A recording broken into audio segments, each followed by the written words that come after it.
Medyo ano yung signal ni Sir Sendo. Hello, hello sir? Hello po. Hello sir? Okay. Subukan natin na ano po no, tawagan po ulit po si Sir Rosendo dahil yung line po siguro medyo ano po no. Kasi pag maganda po ito na makuha po ito. Papatiin mo na po natin. Sir Rosendo, magandang umaga po ulit. Yeah, Idol Mark, magandang Ayun. umaga. Okay.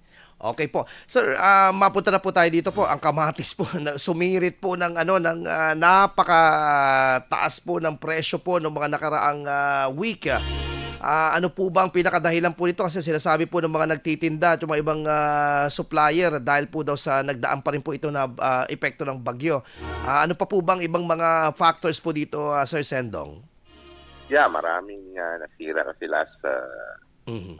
yung last na weather disturbance. So talagang walang masyadong stocks ang kamatis, no? Opo. Pero ang inaasahan naman natin by February, may stocks na ang atin produce dito sa ating bansa. Mhm. Pero eto pong ano po natin po, ito pong pag-stabilize po ng presyuhan po natin ng kamatis. Most likely, ito pong lalawigan po ng Pangasinan. Saan po nagmumula po itong self-produce po ba ito o may mga pinag-aangkatan po ito ng mga probinsya rin po? Yeah, may mga nagtatanim din sa atin no, dito sa atin lalawigan. May maraming mga backyard na nagtatanim ng kamatis, and ang problema lang is yung last November, December talagang nasira yung mga ibang kamatis. So yung mga nag-replant ng December, hopefully by itong February makaani na tayo. Mhm. Okay po. Pero bukod po dito po, ano po ba yung mga ilan pa ng mga binabantayan po ng inyo pong samahan din when it comes into sa mga vegetables po, engineer? Na mga Yeah, presyuhan po. so far yun lang ang medyo critical, no. Mhm. Yung sibuyas naman may mga reported na sira, pero marami naman stocks pa dun sa mga cold storage, no. So Mhm. tingin naman natin wala naman masyadong problema. Okay. Pero isa rin po sa mahal po dito ngayon yung bell pepper, Sir Sendong. Ano po ba ang ano po nito, dahilan po dito po ng pagsirit po ng presyo rin po dito? Yeah, yung source natin galing sa Benguet, no. Medyo naapektuhan dati rin, pero hindi naman, tingin naman natin magno-normalize naman itong towards the end of the month. Okay. Pero mapunta po tayo sa mga poultry products natin, Sir Sendong. Alam natin na nung papalapit ang holiday season, medyo tumaas po ito pong karne po ng baboy in particular.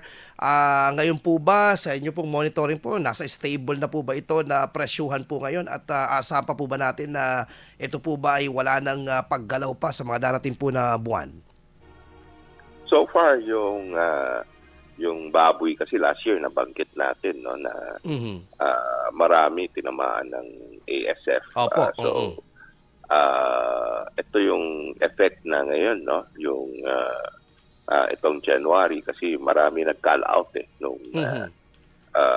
especially time ng August to December. So yung harvest sana itong January, itong mga partner naapektuhan talaga. So in-expect natin medyo mahaba ang panahon na yung presyo hindi basta-basta baba, no, dahil dito sa nangyari dun sa last year na ASF outbreak. Mhm. Apo. Pero dito po sa ano po natin po ngayon, ano po bang farm gate rate po na dito po sa may lalawigan po ng Pangasinan po ngayon? Yung pong mga ano po natin po, poultry products po natin.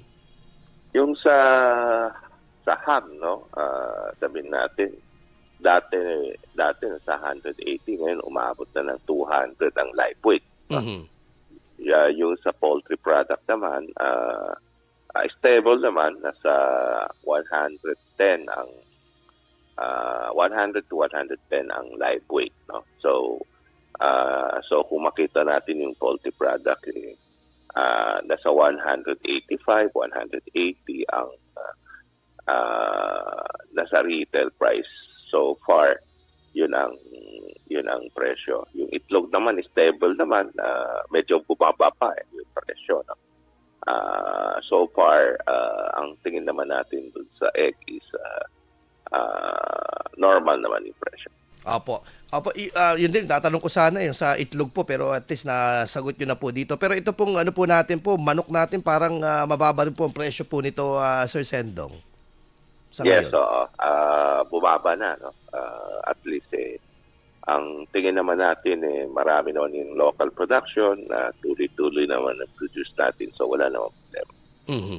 Okay. So, Sendong, in your monitoring po ng inyong pong samahan po ngayon, itong SINAG, ano po ba ang pinakakailangan po ngayon po ng mga magsasaka, particularly dito po sa lalawigan po natin, na madalas inilalapit po sa inyo po? Yeah, so far yung vegetable naman tuloy-tuloy yung production. Mhm. Ang tinututukan pa rin natin yung rice production natin. Mhm. Yun ang isang critical na, kasi maraming nalugi last harvest, and mababa yung natin, yung harvest compare last year. So medyo natamaan yung mga magsasaka natin. Pero ang tingin naman natin tuloy-tuloy naman yung production. Itong this coming harvest ng March, April, makakabawi naman. Okay. Ito pong lamig po ng panahon at ito pong ulan na dinadala ng shoreline at saka ng northeast na monsoon pa rin po natin po minsan sa iba't ibang bahagi po ng ating pong lalawigan. Makakaapekto po ba ito sa presyohan po natin, particularly ang Baguio, nagda-drop ang temperature po nila? Yeah, yung vegetable, yun ang apektado talaga. Mhm. And kasi siyempre pagka abnormal yung weather, no? So yung peste yun doon lumalabas. So kung makita natin yung area ng Bayambang, yung mga itong onion farmers, nagkakaproblema ngayon, no? Dahil dun sa mga insekto Opo, army worms. na lumalabas. So yun ang mga problema na na-encounter ng mga farmers natin.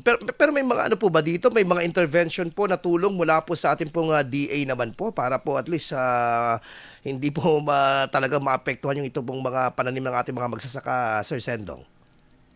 Yes, ang ngayon, yun ang tinutukan, no? Kung yung intervention. Pero sa ngayon kasi yung nangyari biglaan, no? So yun ang isang problem natin na encounter na mga magsasaka na. So yung pag-spray siguro yun ang hinahabol, no? Pero siyempre maraming naapekto na sa area ng Bayambang.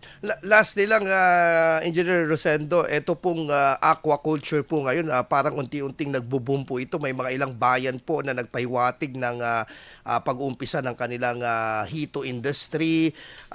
Ano po, nakikita po natin po dito sa inyong monitoring po ngayon po ng sigla ng aquaculture sa Pangasinan. Bukod po sa mga usual na mga produkto po ng aquaculture, na itong mga bago po na tinatawag po natin na mga pag-aalaga at saka pag-usbong po ng aquaculture industry po sa lalawigan?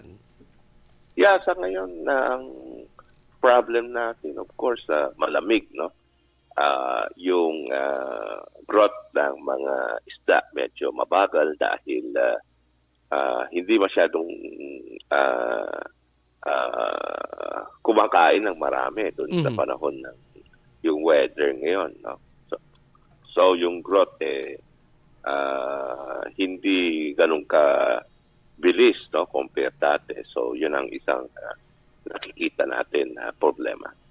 Maraming salamat po for taking our early call, Sir Sendong. Talagang early riser po kayo. Ano po bang pinagkakabalahan ninyo kapag mga ganitong oras po? Nagpapakain na po ba kayo ng mga hito ninyo, Sir Sendong?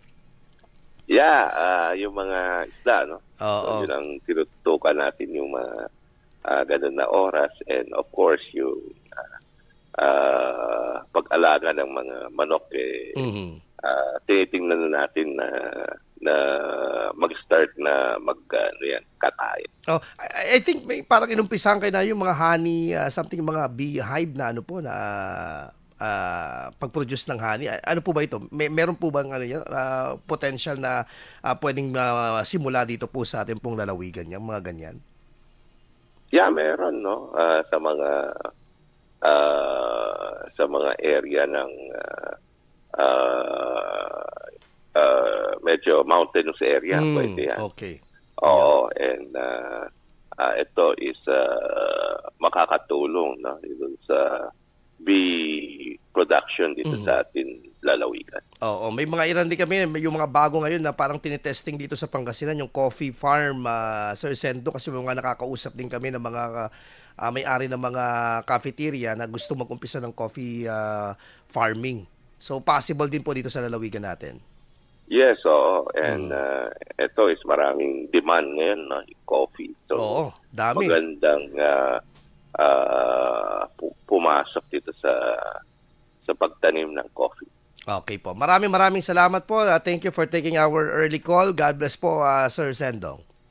Yeah, thank you, Idol Mart. Magandang umaga. Sir Engineer Rosendo So, ang presidente po ng Samahan ng Industriya ng Agrikultura. Idol, sa ating pagbabalik,